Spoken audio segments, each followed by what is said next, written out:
Hello, everyone, and welcome back for another episode of the Relentless Transitions Podcast. I am Teresa Carthron, and I have my co host here, Miss Rosalind Keith from Canada. And we are excited because on this podcast, we talk about life, business, and triumph. And today we have a really good topic. We are going to talk about things that you need to do before you launch your business. Things that you need to do before you launch your business. Rosalind, what do you think about this? Well, Teresa, I'll tell you, I sure could have used some of this advice that I wish I had met you years ago. When I was struggling to figure my way through the quagmire of launching a business. I've made some mistakes and I'm learning new things.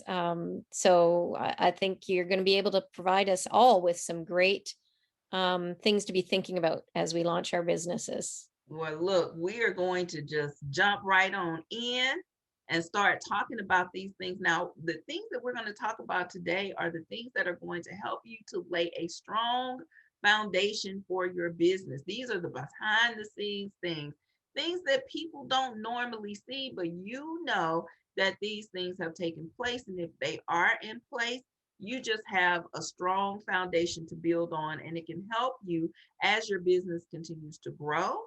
It can help you to weather changes and prepare to actually scale, like to take it to an even higher height. Because the more successes you get, like the more ladders or steps you want to climb, right, Rosalind? Yep, that's right. All And right. I'm learning to climb. So the first thing that you want to do is decide on and register your business name. Now, first, let me say that Rosalind and I, neither one of us are accountants or attorneys. We are coaches and we are women in business, and we are growing, and we want you to grow along with us. So we are sharing with you the things that we have done that have helped us to be successful, and even some of those things that we've stumbled on, right? So register your business name. Now, I say that this is really important. This is whether you want to be a LLC, incorporate, all those things. Again, consult with your attorney or your accountant for how you should set up your business.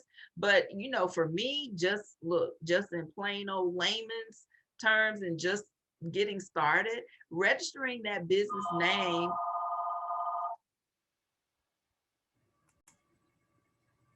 So, registering that business name, just in plain old layman's terms, for me, that was really, really important, because once you register your name, then that means that someone else can't use your name. Just to not make it too technical, by deciding on what name you want to call your business and registering that name wherever you live, then that means that someone else can't have another business with the exact same name. They're going to have to change their name a little bit if they want that name, but they will not be able to have your name. So that's a really key thing.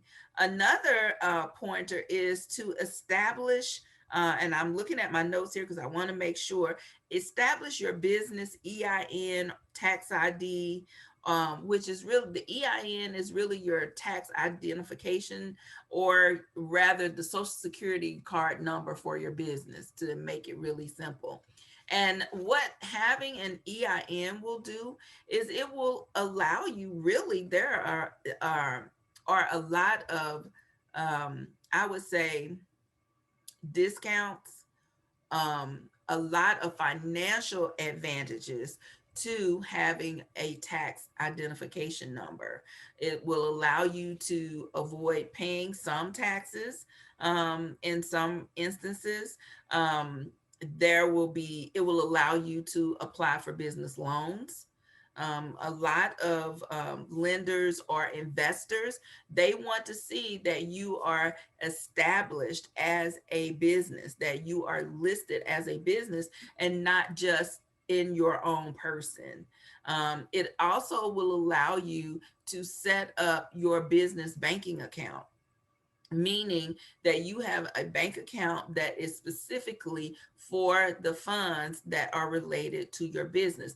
That is money that is going out and also money that is going in and it coming in. And even if you are just starting out and you haven't really made a whole lot of money, if you are banking on having big business, then setting up that business banking account can really, really be helpful, because as you apply for different things, you can get business credit utilizing your EIN number and not your personal number. It will also allow for better tracking, because if you're utilizing your business banking account or your business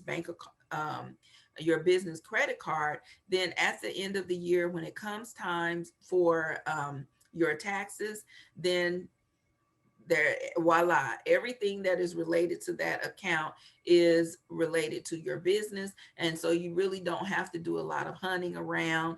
If you're anything like me, when I first started out in business, I just had all the receipts in some box, and when it came time to go to the tax preparer, I'm telling you, they were looking at me, I was looking at them, and it Yeah. was just a box of woo, you open it Yeah. up and stuff Yeah. was flying everywhere. Yeah. And you really, it took a lot of time on the back end to actually kind of get that all straightened out. So the tips that I'm sharing with you and that we are talking about today, I hope that they will help you to save time, save energy, and save money. Yeah. So for me, I mean, it's different in every jurisdiction. And as Teresa said, we're neither of us are legal experts or accounting experts on any of this stuff. I did my basic research about registering to get a business name and that sort of thing. And um, I don't know about how you went about um, registering your business name, but here we can do it online, and you can pay the government to actually do a search of other businesses to see if they have the same name as you before you even register your business. And then you fill out the form, you answer a few questions, and then you print your certificate off. Like, it was really, really easy to do. Um, I think the tricky part is when you start here, anyways, when you start trying to put limited behind your name, like LTD, or if you're doing a joint venture or something like that. But if you're a sole proprietor here, we don't even have to register a business. If you're Mhm. operating under your own name, you don't even have to register as a business. And I do, in many respects, wish I had started out with a separate bank account, because, as Teresa said, I was keeping track of things on my computer, and, come time to submit my income statements to the government, I had to go through and say, okay. And I mean, a lot of my transfers were, a lot of my payments were coming from the US. So they were going into a US dollar bank account. So um, I knew which money was coming in for my income. But I still had to go and, you know, print off the invoices I had sent, and all of that. And I really wish I had done more of my homework to be better organized. And I mean, to be truthful, I still am not the most organized person, and life would be easier. I know it would be if I was, if I followed some of these things that Teresa's talking about, and if I'd done more research into um, the pros of doing things more professionally than just by the seat of my pants, for sure. Yeah, so like I said, we are very real Yeah. and relatable here. But the key is, though, is to get started. I don't want any of, or the lack of any of these things to keep you from actually launching your business or having any fear about your business. As Rosalind said, even here in the US, you can go online and you can actually do a name search for your business to see if anyone else has that name.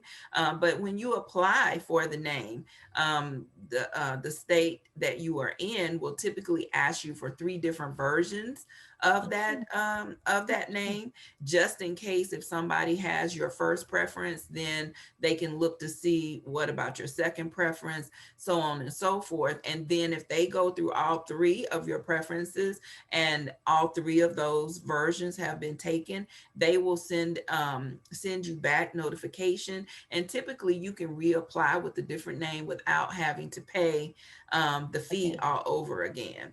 It's And not very expensive, but that's just yeah, throwing that yeah. out there. So it's And not really. Yes, ma'am. sorry, I was just going to ask you, how long did it take you to get all of that done? Typically, well, now the application process was Yeah, really not long at all.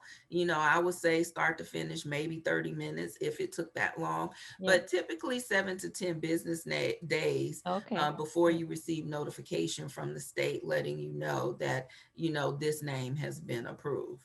yeah, yeah. Yeah, it's interesting because, as I said, I just, you go onto the government website here in the province I live in, and and they ask you, do you want to pay to have a search to make sure your name doesn't exist elsewhere? And you do that, and they come back to you pretty darn quickly. And then you fill out the online form, you submit your payment through your bank or through your Visa Mhm. card or whatever, and within seconds you have your business license printed out and on your desk. So Oh, wow, yeah, that's yeah, it amazing. was really, really quick and very, very painless, you know. So, and Mhm. that is the one thing I did make sure I had done before I started really saying I'm in business. The banking and stuff I let go, which I kind of wish I hadn't, because for tax reasons, it would be really beneficial to be better Mhm. organized. Mhm. And I mean, up here I'm also fortunate is that um, I can carry over some of my expenses from year to Mhm. year.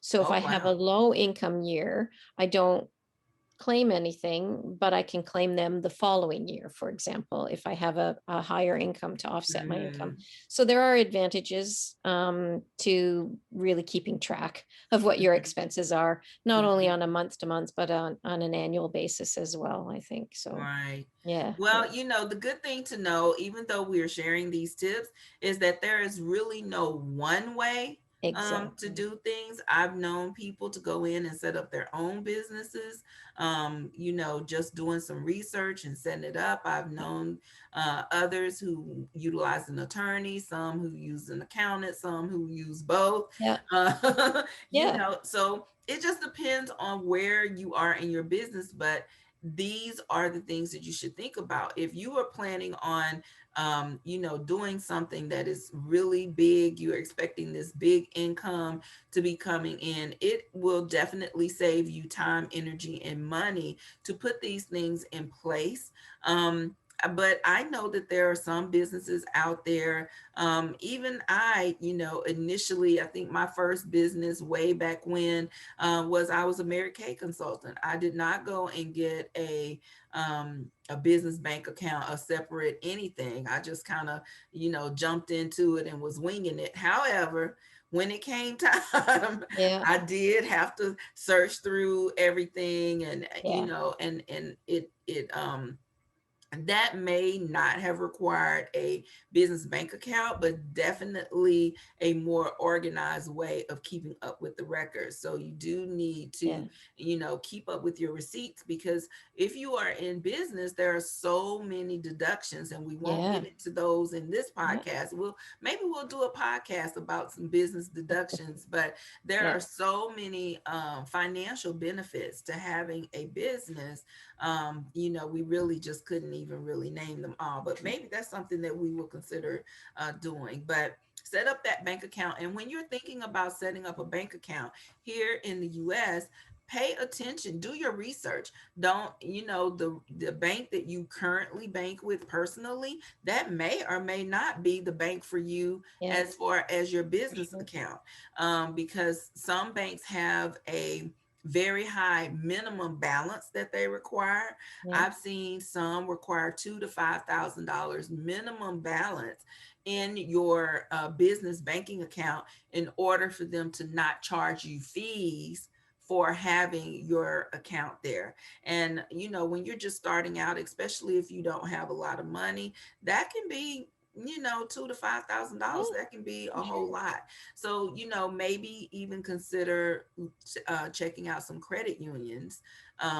They usually have very low minimums to no minimum. Yeah. Yeah. Let me repeat that: low to no. Yeah. Yeah. So basically, you can have a free business checking account or have an account with just $50 in it, and that's your business account, your business account. Yeah. So that is very important. But at the end of the day, you want to make sure that you are prepared to receive money, Mm-hmm. because if we're in business, right, we're in business to make money, correct, or to profit. Yeah. And even if you have a nonprofit agency, you want to be able to receive money, and so that money needs to go somewhere. I can remember starting a business, and when I advanced to having something that was a little bit more profitable for me. Now, I'm not saying that Mary Kay consultants do not make a lot of money, because some of them definitely at that director level, they make tons. But I had this business and I didn't have a banking account. And but I was using a business name, so I had these checks that were coming in. I had nowhere to even put the money, so Yeah. that's a good problem to have. But Yeah. I ended up with like all these checks just Yeah. laying on top of the kitchen table because I had nowhere to put them. So it is important for you to prepare to be able to receive the money that you desire for your business. For sure. Another tip is definitely, I think Rosalind and I have been talking about this, is to be organized and track your expenses. So no matter what it is that you're doing, track your expenses so that you don't end up like she and I did on that first business venture at Yeah. the end of the year with the box of receipts that are just flying all over the place. Or, you tell yourself, like me, you'll say, oh, I'll remember. No, you Yeah. won't. No, You, you won't. you remember today, or Yeah. you remember Yeah. yesterday, but you Yeah. don't remember, everything that you spent in Yeah. January. Yeah. Because there are so many deductions, like your mileage and, Yeah. meals and supplies that you purchase for your business, or even if you're having a networking event or an event showcasing your business or any type of marketing, all of that stuff can be used as a tax deduction. Yeah. And so you want to make sure that you get the benefit of that. So you want to have your documentation intact. And again, you can consult with an accountant or an attorney who will actually give you some great tips on how to actually keep track of everything, so that at the end of the year or whenever you file your taxes, that process is very seamless. Yeah, I think that's really, really important to learn more about what can be deducted and what can be submitted for tax purposes and stuff. And I'm sure you could learn that all yourself and do it yourself if you have that wish to. Um, but somebody, a tax accountant, would know better Mhm. than me. I could learn about it by reading a blog or whatever, but so it's really what your comfort zone is. How confident do you feel that you know enough on your own to know what receipts to keep and what to submit? Um, and so if you're not comfortable with that, by all means, you should be talking to somebody who is an expert in the field. So what are you comfortable with? Yes, yes, Yeah. absolutely. And as a self-employed person, I think that it behooves you to like be knowledgeable. Yeah.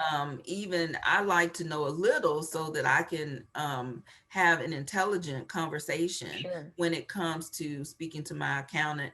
And really, there are some simple things. And perhaps maybe what we'll do is in the description of this on the YouTube channel, we can possibly highlight a couple of books. There's one book in particular that I buy every single year about taxes. And I just, I don't try to stress myself out and know way more than my accountant, but I'll just start with page one. And, it just all that the book talks about is all of these different tax deductions, just so that they're in my mind. Yeah. Because Good sometimes idea. you don't even know that you don't even Yeah. know that you can get these Exactly. and use these things as a Yeah. deduction. Exactly. So, and the government is not going to come to you and say, hello, Yeah. hello, you know what?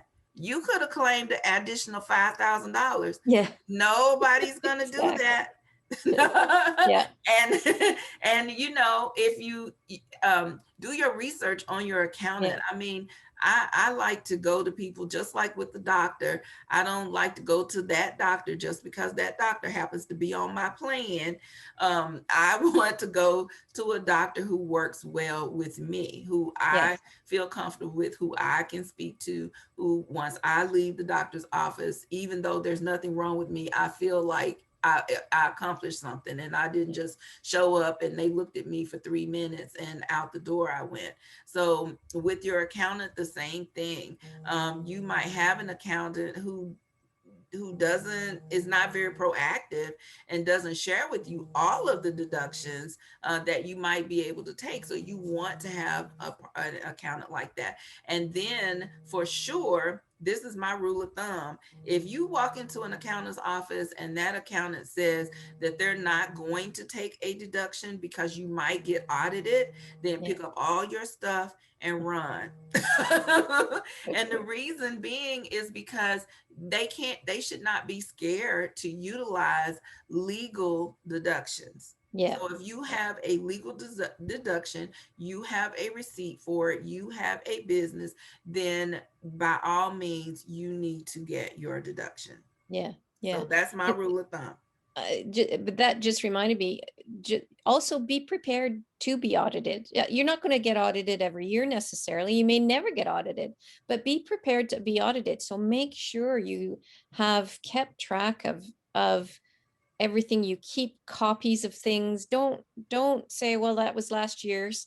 Toss it out. Up here, we have to keep everything for 7 years. We can be Mm-hmm. audited further back than that, but they really recommend that you keep all your tax papers, copies of them, all for at least 7 years. So, you know, it, it's better to have it than not. So I know you may want to be decluttering your office or whatever, but that's not what you declutter.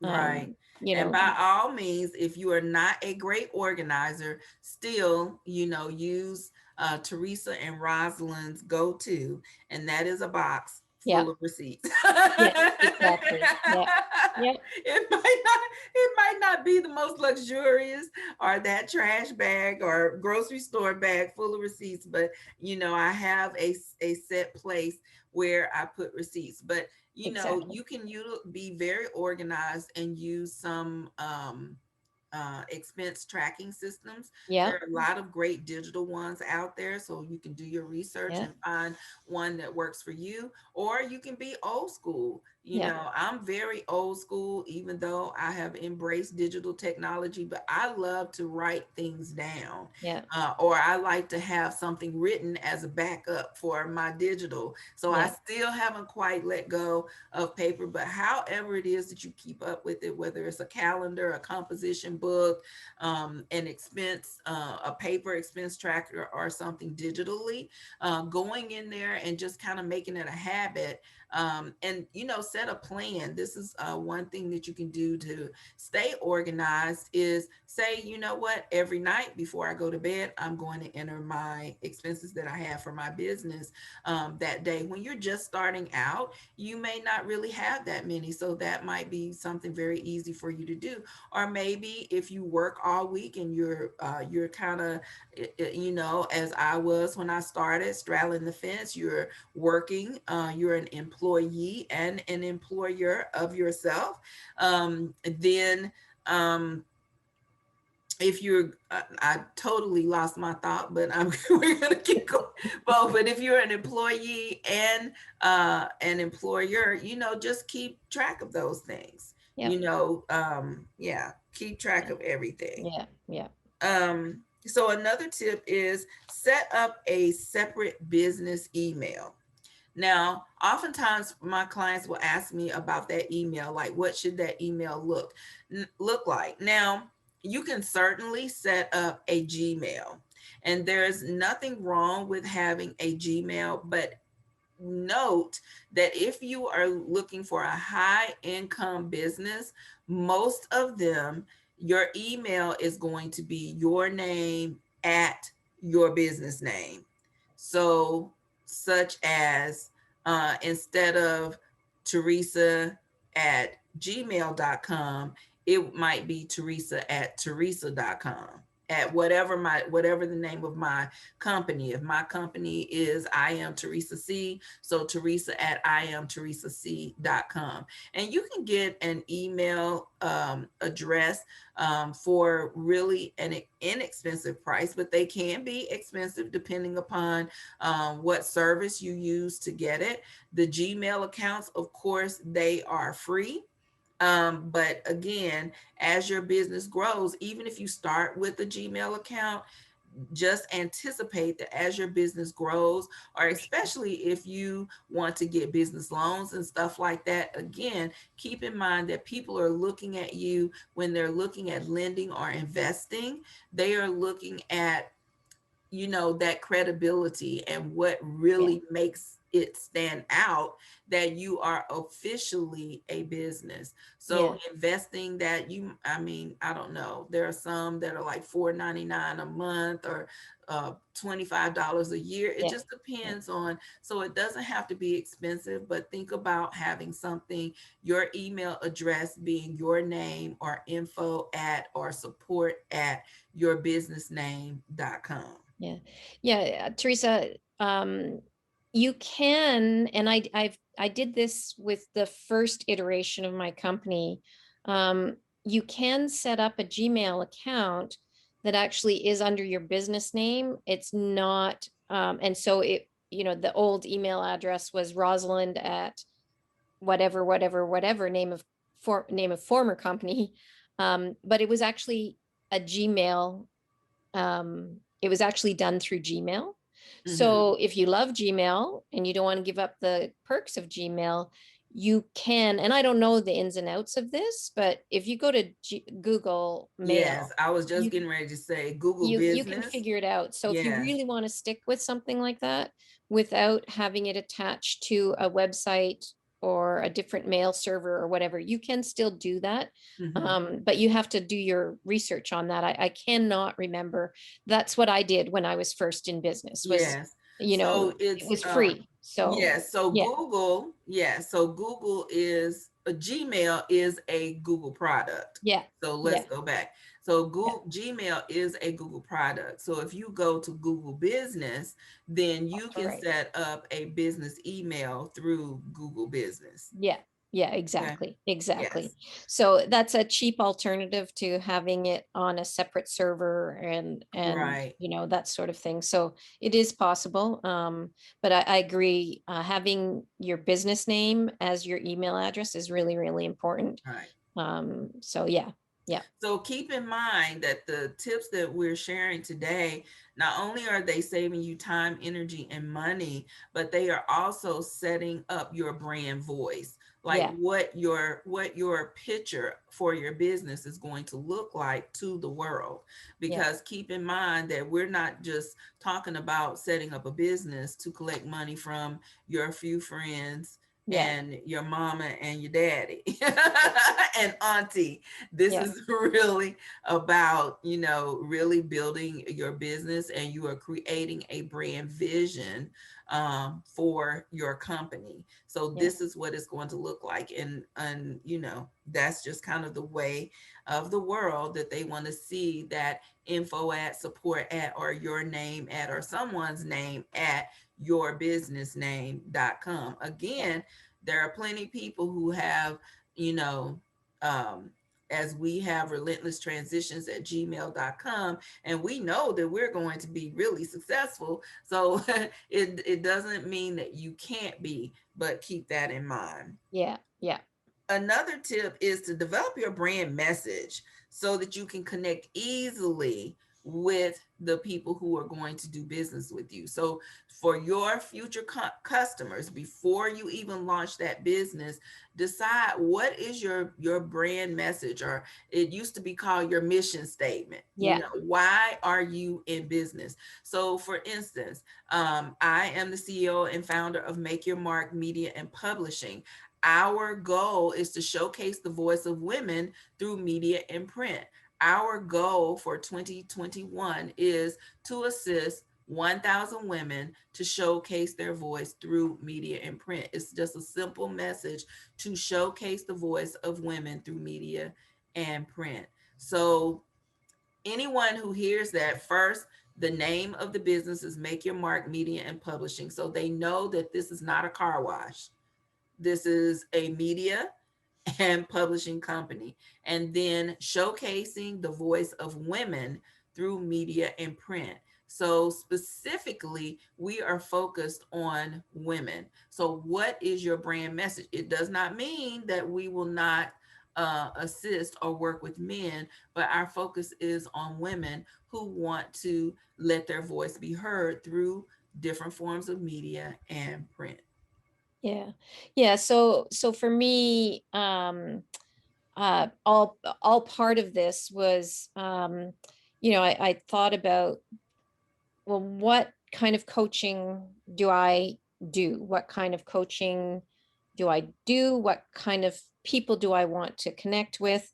And, initially when I started out, my second iteration of the company was Triskelion growth coaching. And it was, integrating mind, body, and spirit for growth. And I've evolved into Triskelion transitions, helping people in transition to embrace change and move forward fearlessly with life. It's about telling people what you do, and picking things that kind of roll more easily off your tongue, so that when you are speaking to people, you're not tripping over what you're saying to them, right? Absolutely, And absolutely. yeah, Because yeah, you don't want your customer at the end of the day to be confused. One strong business tip that I have never forgotten is that a confused mind does not buy. yeah, So yeah, if your customer is confused about what it is that you do, or what it is that you have to offer them, or whether it's a product or a service, if they're confused, then they're less likely to invest or give their money to you for your services or for your yeah, product. And yeah, that's why you're in business, because you want to have an exchange of money for your product or for your service. yeah, So create that brand message. So I'll give you an example. In the beginning, I had a business, and it was called Fit Club by Teresa Carthron. Now, FIT was an acronym, F period, I period, T period. So it stood for financially, intellectually, totally fit for life. Now, every time I would explain it, people would say, "Oh, I would really like to be a part of that." But the problem is that it always required an explanation. yeah, So after about a year of having that business, I had business growth.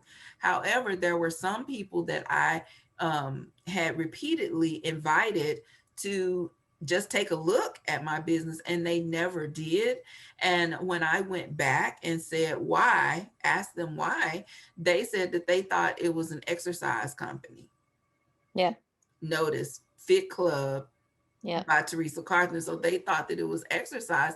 They didn't even take the time to figure out about this F period, I period, T period thing. So just keep that in mind. I mean, that sounded snazzy to me and I really liked it, but I'm not my customer.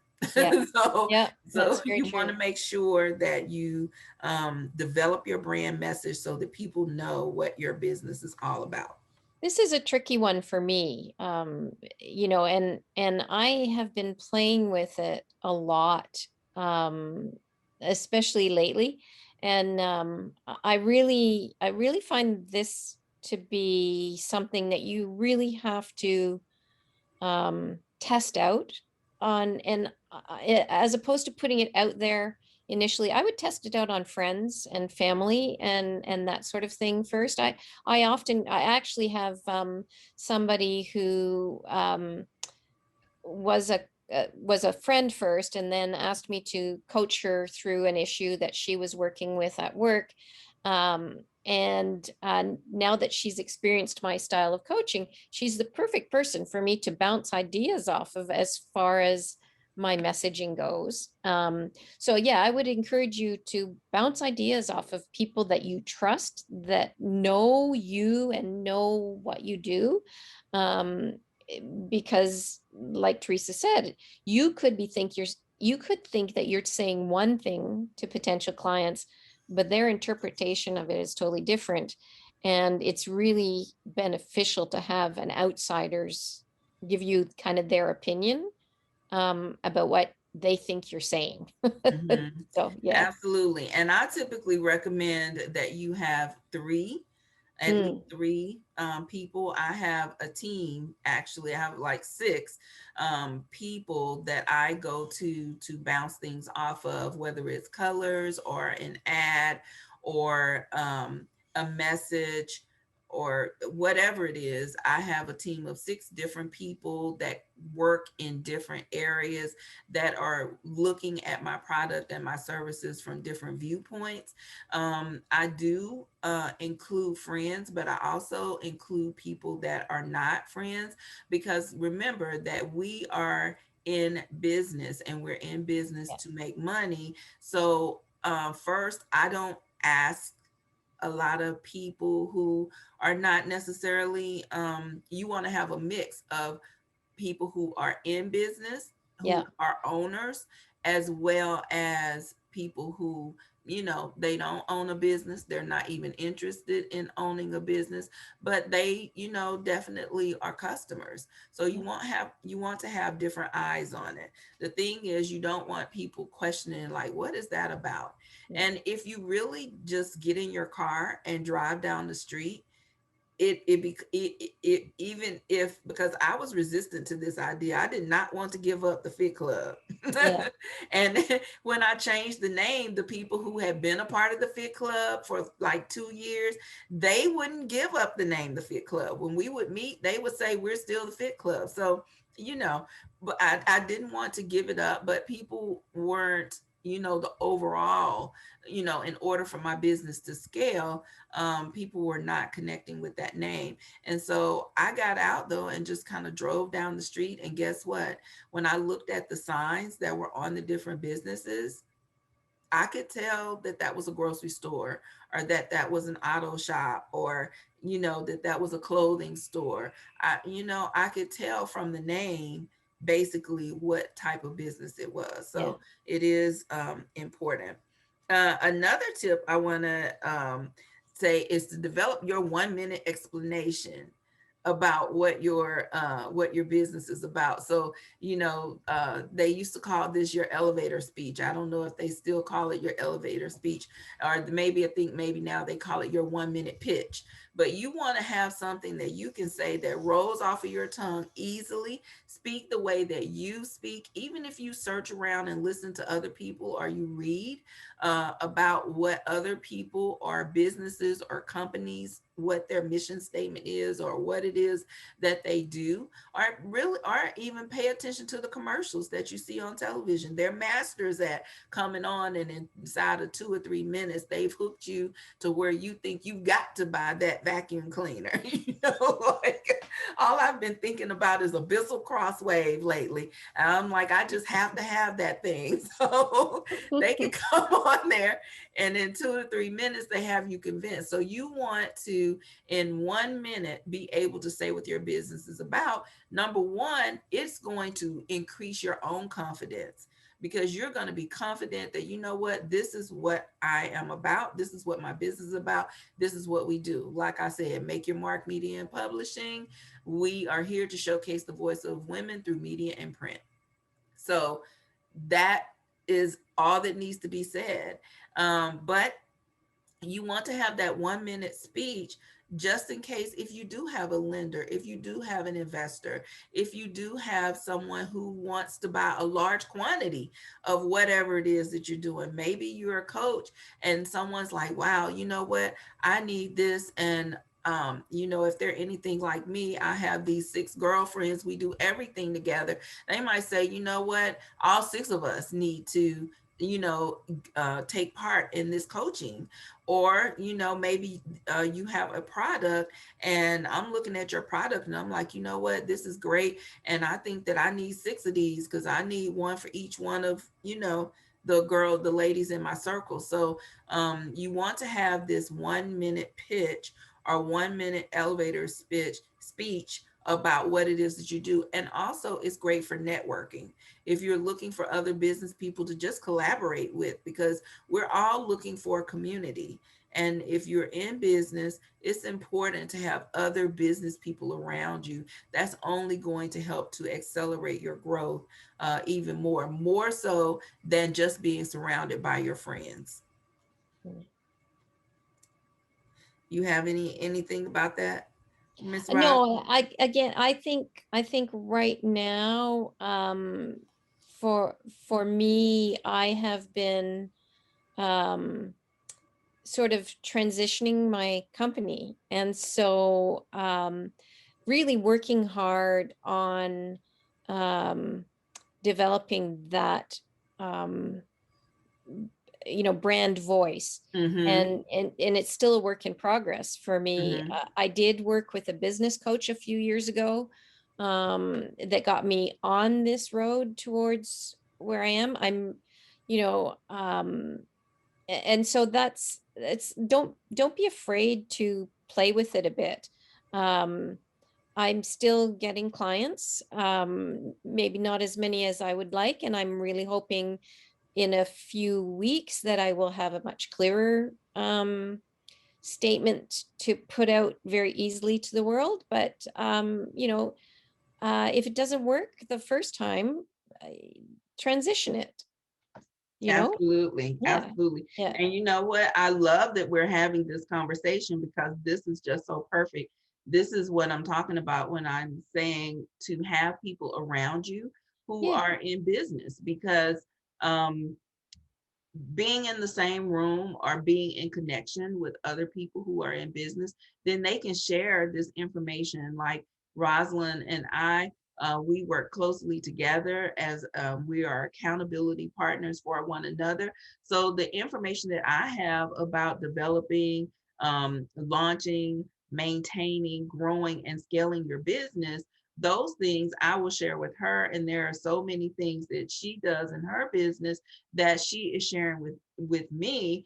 And we find ourselves sometimes giddy. We're even emailing one another like daily to say, oh, I found out about this. So that kind of keeps you on your toes and keeps your business moving forward. And it's important to know that it is a process, Yeah. that you evolve.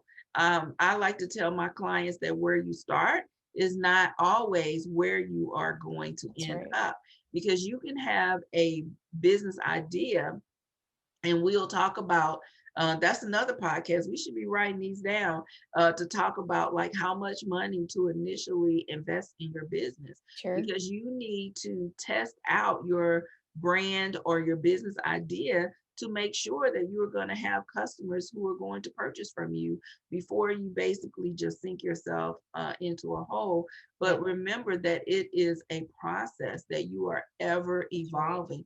My voice is stronger in my business now, because my vision has become clearer. But remember, I said I started with the Fit Club.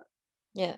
And some of that clarity only comes with doing it, right? So, Absolutely, you know, absolutely. when I initially transitioned from doing intercultural coaching and very niche market of working with new expats that were moving to new countries, and I thought I moved to, you know, back to my hometown, and it's like the insurance capital of Canada and Mhm, financial, you know, everywhere.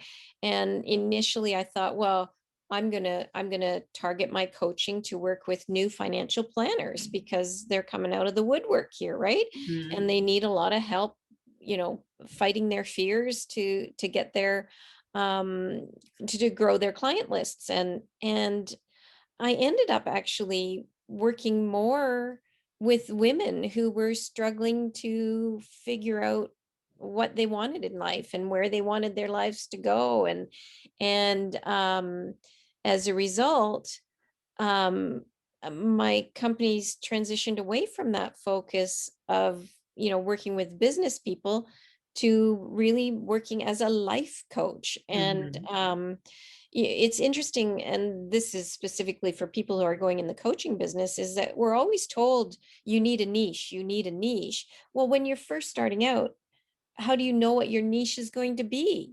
You know, you have to play in the field a little bit to figure out what your passion is. And so it's taken me a few years to say, this is it. I really want to work with women who are going through big life changes. mhm, Um, Empty nest, retirement, divorce, whatever, because that's what I'm good at. You know, mhm. that's Absolutely. and so it's fluid, and with going out there and doing it, I've become clearer and clearer. Yes, Um, yes. and Eh, that makes it easier and easier to develop the brand that targets who you're and that's why I'm saying I'm in transition right now, mhm, because I'm realizing my old messaging was not written to target the people I truly love and enjoy working with. So, right, yeah, right. yeah, I'm glad that you said that. Two things came to mind. One is that that your customers are going to tell you what it is that they need from you. exactly. Yeah. So you may go into it with one idea, thinking that you're going to do one thing, but then so I'll give an example of the Fit Club. When I started the Fit Club, it was really just supposed to be a group of my friends and I, other couples, maybe a few. I have a few friends who are single. And we were just basically, my vision was for us to come together monthly and really just talk about life, just different things that were occurring in life, but not just life, but things that were going to move us forward. I wanted us to share with one another investment ideas, books that we were reading, financial tips, healthcare tips, things that were really going to help to propel us forward. I just wanted to bring us to the table and have all of these minds in the room who were comfortable with one another and I felt would share. So I started that group, and but quickly um, they kind of changed it to where I thought all of us were going to speak. They turned the tables and was like, okay, they would show up at my house and they would have pen and paper. And they were looking at me to stand in front of the room and tell them what we were going to talk about and explain whatever the topic was. Um, so they just thought that these insights, and then I thought that when I wrote my first book, it was going to be a book of inspiration. I thought it was going to be a daily word, is actually what I thought I was going to write. And so my plan was to take the inspirations that I was sending out every day to my friends and put that into a book. But my first book was actually a financial self-help book. So where did that come from? Yeah. So along those meetings with the Fit Club, people were always asking me about financial advice, and I didn't know I knew so much. But just my experiences of, getting out of debt, or just different things that I had learned about money and taxes. I was sharing that, and that ended up being my first book. So, don't put so much pressure on yourself, but understand that that brand message is going to be evolving. The other thing is your target audience. So one way to develop that brand message is to think about who is it Exactly. that you are, who, I don't want to use target, but that's the Yep. word, is your target audience. But who are you speaking to? Who is your product for? That's going to help you not only in developing your message, because you want to speak the language of those people, but then you also want to be able to get in front of those people. You want to be where they are. So identifying who it is that your product or your service is serving is a big part of creating that brand message. And I just wanted to break that down, because when people would say target audience to me, I just didn't understand it. And then I thought that my message was for everyone. I Yeah. thought that it was everybody, everybody can benefit from this. But what I found is that women migrate more to me than men. Yep. I started out and I had, well, actually, that has kind of changed as I've evolved. But in the beginning, it was, like I said, it was couples. So it was, men and women. But slowly I saw the men dwindle away. And I said, oh, those men just don't want a woman to know what to do. And so they don't want to hear. And but it just became really that every time we would have these meetings would get larger and larger. I started them at my home. Before I knew it, I was at a hotel. Next thing you know, I was at a conference room. And I'm like, so that wasn't even what my initial vision was. But it was all women and it wasn't men. Now that my speaking voice has continued to grow and my message has continued to evolve, and I've traveled internationally, I do find myself into places and spaces now where men are, coming back into the fold, so to speak. But still, with the publishing company, my focus is on women authors, women speakers, women who want to showcase their voice. So Yeah. your customers are going to, I guess, our takeaway for today is that your customers are going to tell you what it is that they want from you. Yep. So don't be afraid to make changes. Also, don't be afraid to reevaluate. Understand that you're going to reevaluate this. You start your business Yeah. today. It's you know, There's a it reason why we're calling it the Relentless Transitions transition. podcast, right? Yes. Because change is just a part of life. Even if the whole structure of your business doesn't change, there will be something, whether it is, Yeah. your payment portals, or, your brand colors, or your logo. Don't think that just because you start with this one logo, that 5 years from now or a year from now, that you're still going to want that logo. If you do, that's great. But I just want to alleviate some of the pressures that we put on ourselves out there in life and business, because we want everyone that's listening to our podcast to reach that point of triumph. Yeah. Yeah, for sure, for sure. And I think for me, meeting up with Teresa has just been such a great opportunity for growth and to learn more clarity in my business and that sort of thing. She's just full of wonderful help and advice for that. And so I honestly thank you, Teresa, because it's partly because of you that I am transitioning right now. So Come my on, Rosalind. And so I'm transitioning. I'm reaching for, higher heights. Like I said, I launched this publishing company. We're trying to get 1,000 women this year in the company that we work with. So that's a big thing. And the last tip I want to leave with, I almost forgot, is something that you want to do before you launch your business. And I'm going to tell you, see, I almost left it off because I struggled with it. I tried not to do it. I threw it to the side. I avoided it. I did all kinds of stuff. And I launched my business without it. But when I really, really got serious about business and about scaling my business, I mean, if I launching it without it, I made money, yes, but nothing like what I'm able to do now, because the clarity, when you say this, since we've been holding one another accountable, Rosalind, that I've gotten a lot. I'm a little bit different. Like, I'm going to toot my own horn. I feel like I'm much clearer than I've like ever. Yeah. Yeah. So yeah, because when we first met as accountability partners, your question was on your mind. I have so many different business ideas that I want to merge into one, and I've got to learn, and and watching you evolve it into a much clearer message has been wonderful. So Yeah. yeah. So the thing is a business plan.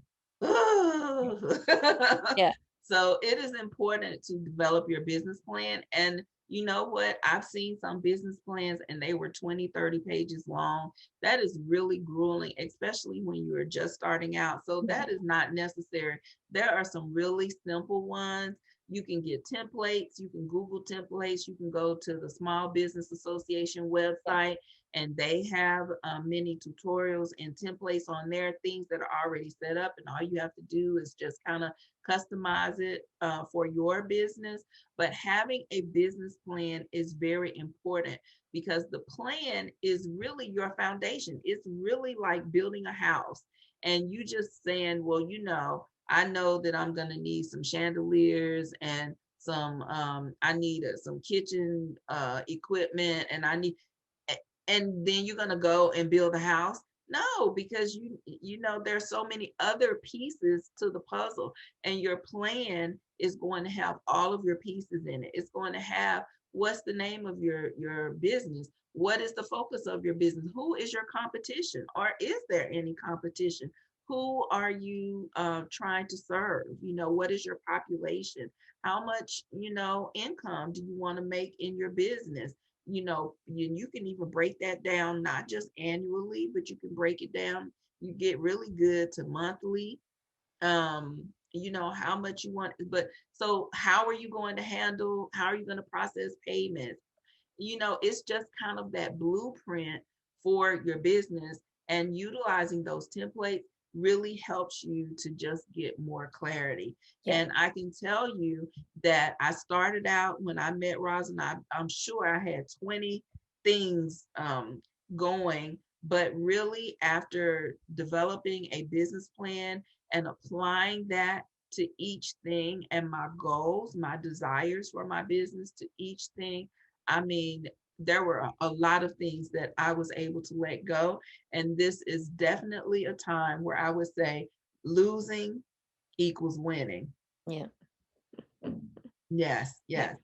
So that's all that we have for you today. I hope that this has been just invaluable. I feel good just talking about it, but I hope that this one or two or all of these tips are going to be helpful in helping you to launch your business on a more solid footing. Again, my name is Teresa, and I represent the U.S., and my wonderful co-host here, Miss Rosalind Keith. You can follow us, me on IG at I am Teresa_C. You can follow Rosalind on IG at Triskelion_transitions. And if you would like to work with me, get more information and business tips, there's more where this came from, please send an email to relentlesstransitions@gmail.com. Until next time. Thank you, everyone.